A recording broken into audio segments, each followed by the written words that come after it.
आज का 9 PM special हम अपने नोएडा स्टूडियो से नहीं बल्कि वहां से 973 किलोमीटर दूर अहमदाबाद से कर रहे हैं, क्योंकि इसी जगह अब से करीब 31 घंटे पहले यहां 242 लोगों को लेकर उड़ान भरने वाला एयर इंडिया का विमान क्रैश कर गया था। इस हादसे में 265 लोगों की मौत की पुष्टि हो चुकी है, जिसमें 241 यात्री हैं। वहीं 24 डॉक्टर और स्टूडेंट्स भी इसमें शामिल हैं, जो कि इस हॉस्टल में मेस में खाना खा रहे थे, जिसके ऊपर ये विमान गिरा। आज इस एक हादसे ने एक बार फिर से इस बात को ताज़ा कर दिया है कि जीवन अनिश्चितताओं से भरा हुआ है। कोई शख्स पहलगाम छुट्टी मनाने के लिए जाता है तो किसी आतंकी की गोली से मर जाता है, कोई जीत का जश्न मनाने जाता है तो भगदड़ में मर जाता है, कोई नई जिंदगी की शुरुआत करने जाता है तो भी उसकी मौत आ जाती है, कोई कमरे के अंदर बैठकर खाना खा रहा है तो वो भी मर जाता है। यानी हम सब इस एक सच से घिरे हुए हैं। आज हम इस मुद्दे पर नहीं लेकिन उस मुद्दे पर बात करेंगे जिसके बारे में आज हर तरफ से सवाल हो रहे हैं। सवाल सबसे बड़ा है कि यह हादसा आखिर हुआ कैसे। दुनिया का सबसे सुरक्षित विमान आखिर इतने बड़े हादसे का शिकार कैसा हुआ। इस हादसे में क्या कोई टेक्निकल फॉल्ट था या फिर ये कोई मानवीय भूल। 12 जून को भारत ने सबसे बड़ा विमान हादसा देखा। अहमदाबाद एयरपोर्ट से उड़ा बोइंग ड्रीमलाइनर 787। इसमें 242 यात्री सवार थे, जिनमें से 241 की मौत हो गई। 12 जून को सिर्फ एक ही विमान ने टेक ऑफ नहीं किया था, बल्कि 6,450 घरेलू विमानों ने उड़ान भरी थी। इनमें 9,64,700 यात्री सवार थे, तो वहीं 1,225 अंतर्राष्ट्रीय उड़ानों ने भी टेक ऑफ किया था, जिसमें 2,13,414 यात्री सवार थे। यानी कुल 11,78,114 यात्रियों ने 12 जून को टेक ऑफ किया था, लेकिन इनमें से 241 यात्रियों ने जिंदगी का आखिरी टेक ऑफ किया।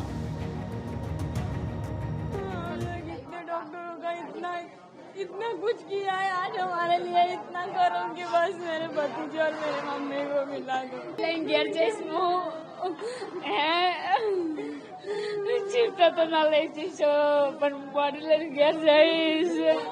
मेरी लड़की और मेरी मम्मी दोनों कहाँ रहती है? पहली बार जा रही थी क्या?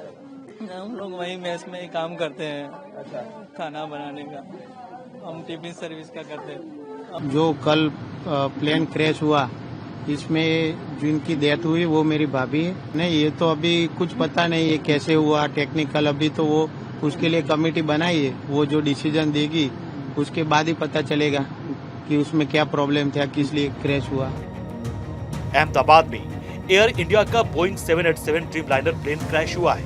इसमें सवार सभी 242 लोगों में से 241 की मौत हो गई।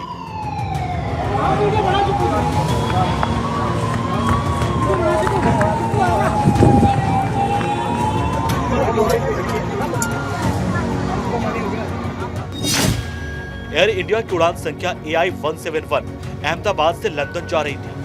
इसमें 169 भारतीय, 53 ब्रिटिश, 7 पुर्तगाली और एक कनाडाई नागरिक समेत कुल 230 यात्री सवार थे।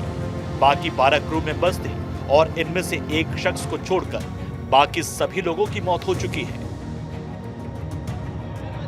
इस विमान हादसे में जिस एक शख्स की जान बची है उसका नाम विश्वास कुमार है।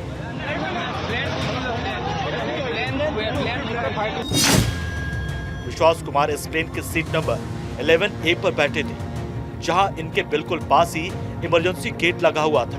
विमान का सीटिंग अरेंजमेंट कुछ इस तरह का था और आप देख सकते हैं कि जिस जगह पर विश्वास कुमार बैठे हैं उनके आगे की तरफ भी काफी जगह है, तो वहीं पास ही इमरजेंसी गेट भी है।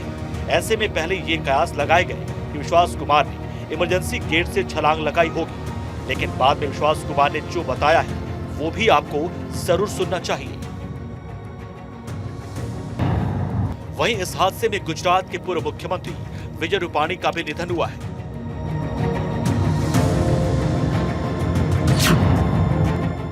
घटना से पहले की तस्वीर सामने आई है, जिसमें विजय रूपाणी इस प्लेन में बैठे दिखाई दे रहे थे। इसके साथ ही एक तस्वीर उस वक्त की भी सामने आई है जहां वो एयरपोर्ट के अंदर चेक इन कर रहे हैं। बताया जा रहा है कि लंदन में उनकी बेटी पढ़ाई करती है और इस वक्त उनकी पत्नी भी अपनी बेटी के पास ही थी और वो अपनी पत्नी को लेने के लिए लंदन जा रहे थे। ये विमान क्रैश करने के बाद जिस बिल्डिंग से टकराया वहां अहमदाबाद के सिविल हॉस्पिटल का एक हॉस्टल था। इस हॉस्टल में एमबीबीएस स्टूडेंट्स और डॉक्टर्स रहा करते थे। जानकारी के मुताबिक हादसे के समय इमारत में 50 से 60 डॉक्टर मौजूद थे। इनमें से 24 लोगों की मौत की पुष्टि हुई है। हालांकि संख्या और भी बढ़ सकती है।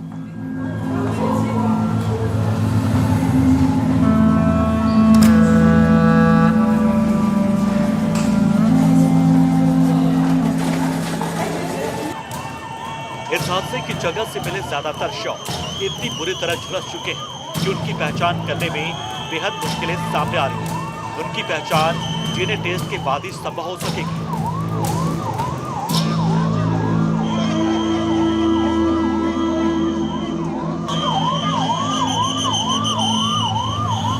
एयर इंडिया हो या जो भी एयरलाइन से कोई आदमी हमारे घर पे कोई एक आदमी भी नहीं आया और रिपोर्ट भी नहीं किया है। ये पहले 19 तारीख को लंदन जा रही थी, क्योंकि बेटे का जन्मदिन 16 तारीख का था, तो उन्होंने 12 तारीख की टिकट कराई।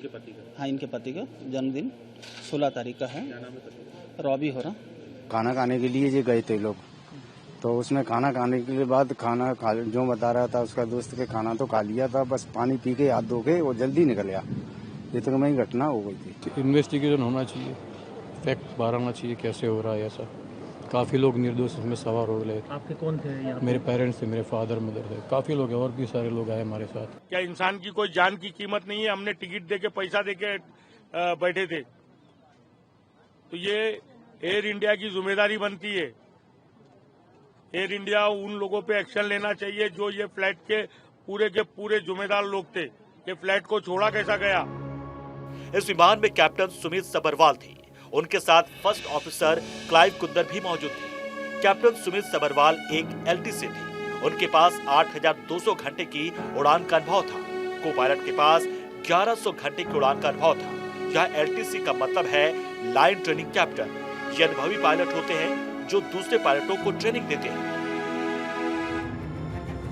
हादसे के समय विमान के पायलट सुमित सबरवाल ने आखिरी मौके पर मेडे कॉल किया था। ये एक अंतर्राष्ट्रीय आपातकालीन कॉल है जिसे पायलट उस स्थिति में भेजता है जब विमान गंभीर संकट में हो और उसे इमरजेंसी हेल्प की जरूरत हो। मेडे शब्द की उत्पत्ति फ्रेंच शब्द मेडेज से हुई है, जिसका अर्थ होता है मदद कीजिए, यानी हेल्प मी। इमरजेंसी के समय से 3 बार दोहराया जाता है, मेडे मेडे मेडे। अब हम आपको इस पूरे हादसे की एक टाइमलाइन भी दिखा देते हैं।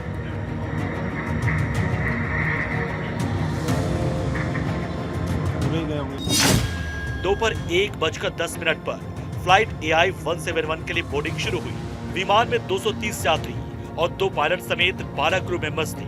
इनमें गुजरात के पूर्व मुख्यमंत्री विजय रूपाणी भी शामिल थे। इसके बाद 1:17 पर विमान ने टेक ऑफ की अंतिम तैयारियां पूरी की। ये उड़ान मूल रूप से 1:55 पर निर्धारित थी, लेकिन 10-15 मिनट पहले ही इसे शुरू कर दिया गया।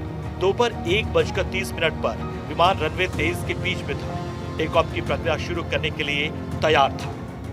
इसके बाद 1:38 पर इस फ्लाइट ने अहमदाबाद एयरपोर्ट के रनवे 23 से टेक ऑफ किया। विमान समुद्र तल से लगभग 625 फीट की ऊंचाई तक पहुंच चुका था। 1:39 पर टेक ऑफ के तुरंत बाद पायलट ने एयर ट्रैफिक कंट्रोल को मेडे मेडे की कॉल दी, जो गंभीर आपातकाल का संकेत था। यह संभवतः इंजन फेल्योर, लैंडिंग गियर की समस्या या बैलेंस प्रॉब्लम के कारण था। इसके बाद ATC से इस फ्लाइट का संपर्क टूट गया। इसके बाद 1:40 पर विमान टेक ऑफ के लगभग 2 मिनट बाद अहमदाबाद के मेघानी नगर इलाके में क्रैश हो गया।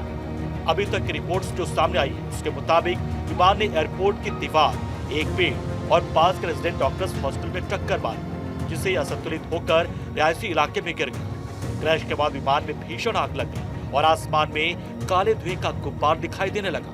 दोपहर 1:45 यानी इस हादसे से महज 5 मिनट बाद ही फायर ब्रिगेड, पुलिस, NDRF और आपातकालीन सेवाएं घटनास्थल पर पहुंची। अहमदाबाद, वडोदरा और सूरत से कुल 25 फायर ब्रिगेड गाड़ियां राहत कार्य के लिए भेजी गई। आग बुझाने और मलबे से लोगों को निकालने का काम शुरू कर दिया गया। पूरे देश में इस वक्त सबसे बड़ा सवाल यही है कि आखिर यह हादसा हुआ कैसे। इसको लेकर अभी तक कोई आधिकारिक जवाब तो सामने नहीं आया, लेकिन जो पॉसिबिलिटीज हो सकती हैं उसको हमने समझने की कोशिश की है। पहला पॉइंट है टेक्निकल फॉल्ट, यानी इंजन में खराबी या लैंडिंग गियर का ठीक से बंद न होना। एक पहिया बिल्डिंग में फंसा मिला जो बैलेंस प्रॉब्लम की ओर इशारा करता है। दूसरा पॉइंट है स्ट्रक्चरल कोलिजन, विमान का पिछला हिस्सा टेक ऑफ के दौरान पेड़, दीवार या एयरपोर्ट के किसी स्ट्रक्चर से टकरा गया हो, ऐसा भी कयास लगाया जा रहा है। तीसरा पॉइंट है पायलट को मिला रिएक्शन टाइम। ये पॉइंट भी देखिए काफी महत्वपूर्ण है, क्योंकि टेक ऑफ के बाद पायलट को केवल 1 मिनट का समय मिला, जो स्थिति संभालने के लिए पर्याप्त नहीं था। ऐसे में मुमकिन है कि समय की कमी के चलते इस हादसे को टाला नहीं जा सका। अब इस विमान का ब्लैक बॉक्स मिल चुका है और उम्मीद है कि ब्लैक बॉक्स से इस हादसे का सच पूरे देश के सामने आएगा। एयर इंडिया विमान क्रैश के बाद ब्लैक बॉक्स अब मिल चुका है।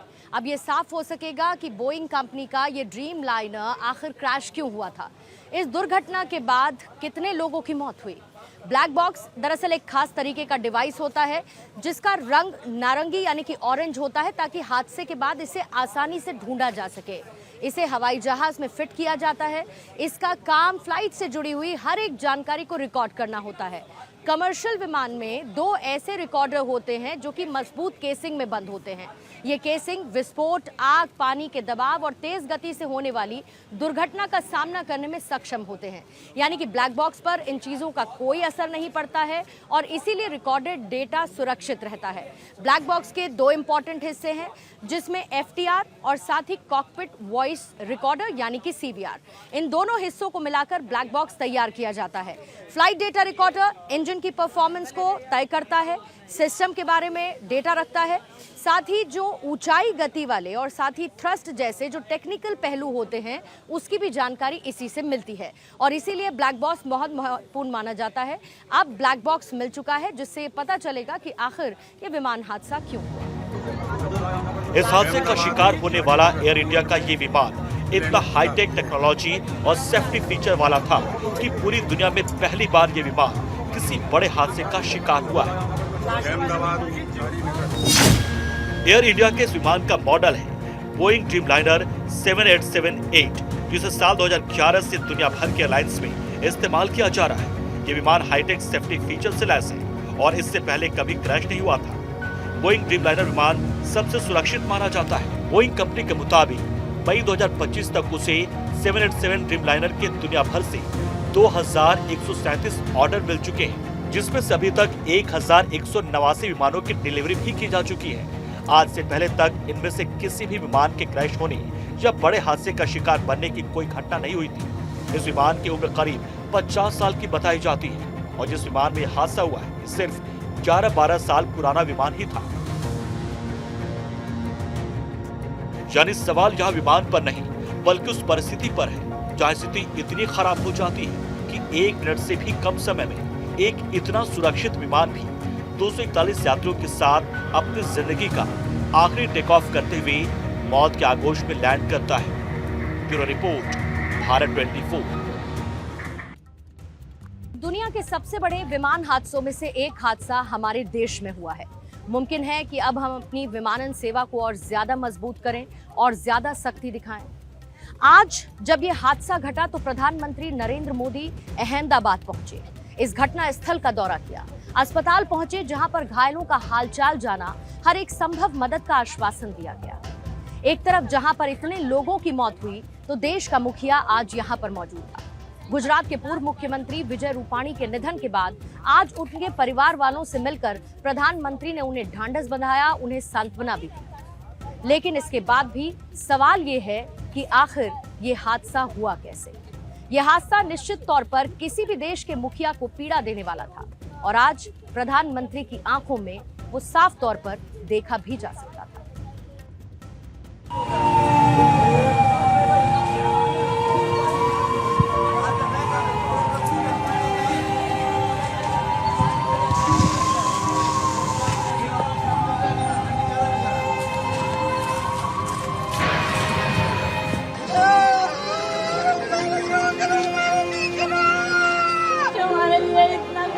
बस मेरे भतीजे और मेरी मम्मी को मिला दो। मेरी लड़की और मेरी मम्मी दोनों, मम्मी लोग खाना बना रहे थे। 12 जून दोपहर 1:38। अहमदाबाद का सरदार वल्लभ भाई पटेल अंतर्राष्ट्रीय हवाई अड्डा, एक सामान्य दिन जो मिनटों में भारत के इतिहास में सबसे दुखद पन्नों में से एक बन गया।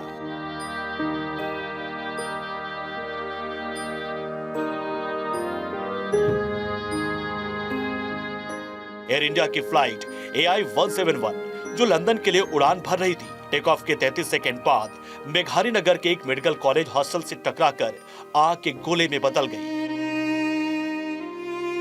242 यात्रियों और चालक दल के सदस्यों में से केवल एक ही जीवित बचा, विश्वास कुमार रमेश।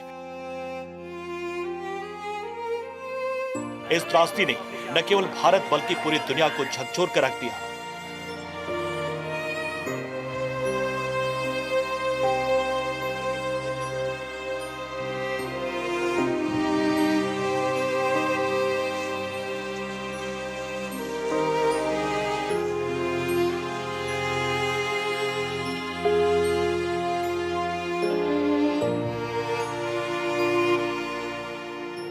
लेकिन इस अंधेरे में एक उम्मीद की किरण भी थी।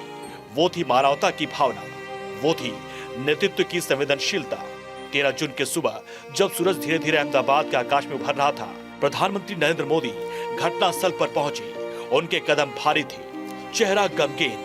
ये केवल एक प्रधानमंत्री का दौरा नहीं था, ये एक ऐसे इंसान की मौजूदगी थी जो अपने लोगों के दर्द को अपने दिल में महसूस कर रहा था।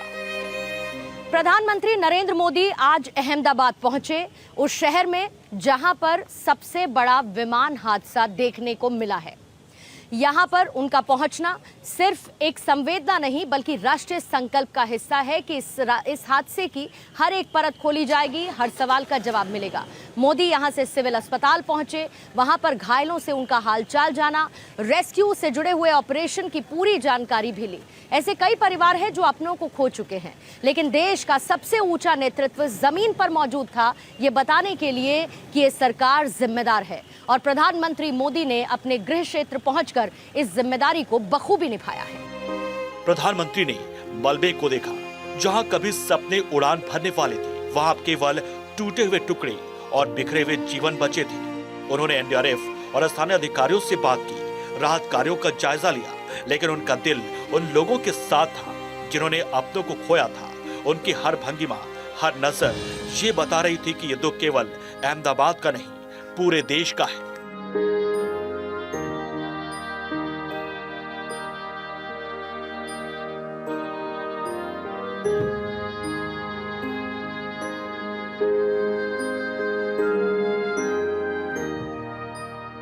सिविल हॉस्पिटल के C7 वार्ड में जहां 25 घायल इलाजरत थे, प्रधानमंत्री ने हर एक से मुलाकात की। उनकी आवाज में सांत्वना थी, उनके शब्दों में आश्वासन।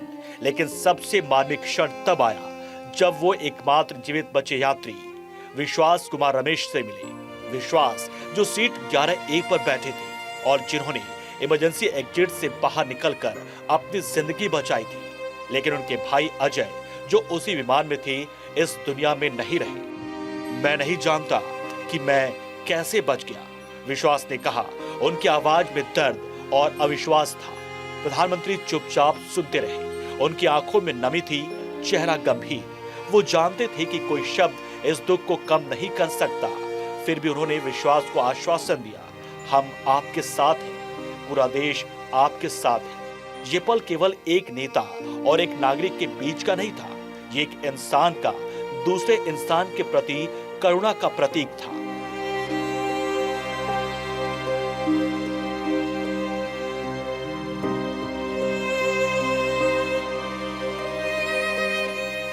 प्रधानमंत्री ने ट्वीट किया, अहमदाबाद की हवाई त्रासदी ने हमें हिलाकर रख दिया है। इतने सारे लोगों की जिंदगी का अचानक और दुखद अंत शब्दों से परे है।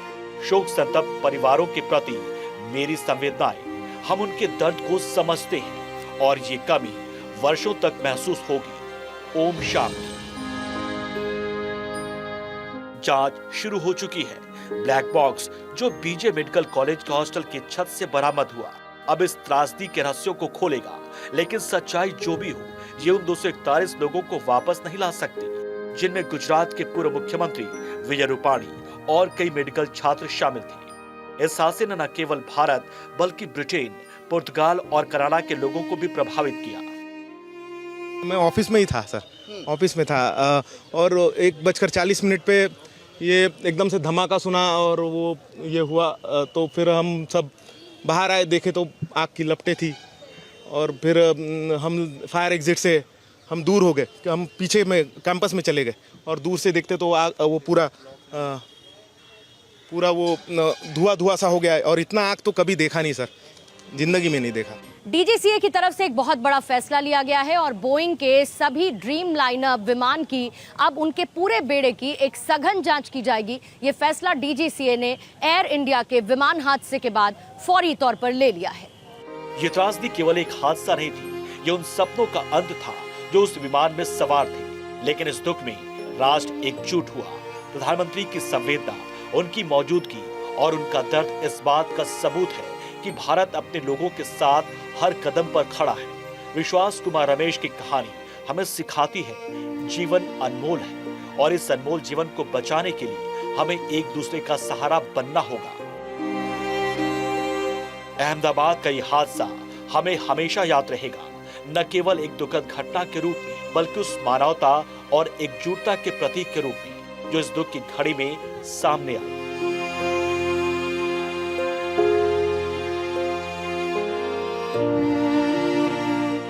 Bureau report, Bharat 24।